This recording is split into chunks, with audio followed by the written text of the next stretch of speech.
À la question, peut-on détruire la misère? La misère est une maladie qui existe depuis des années, depuis des siècles, qui rend malade des gens, qui rend des gens très tristes et très malheureux. La misère, elle existe partout. La misère, elle est dans les quartiers populaires, dans le sport, dans le travail. La misère, elle peut toucher tout le monde et elle touche beaucoup de monde. Aujourd'hui, c'est d'autres personnes, comme ça peut être moi, comme ça peut être mon voisin de gauche et de droite, ou mon camarade, ou mon collègue de travail.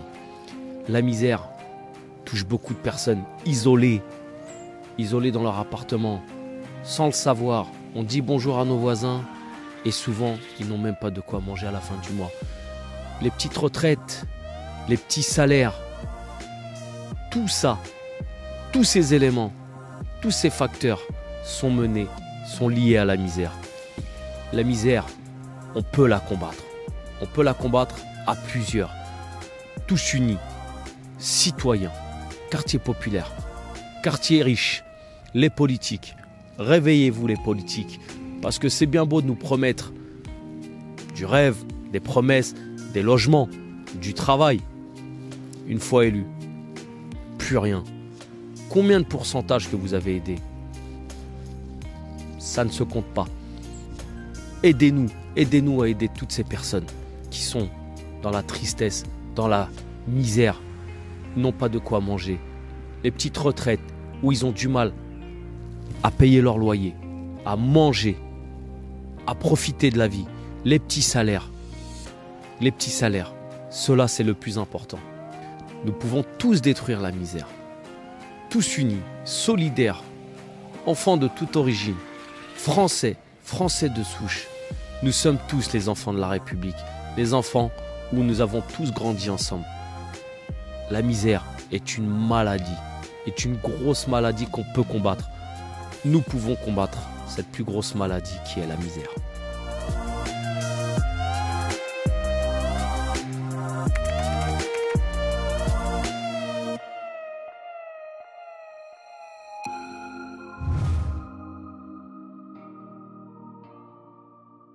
Je vais vous lire l'interprétation d'un texte de Victor Hugo sur le suffrage universel.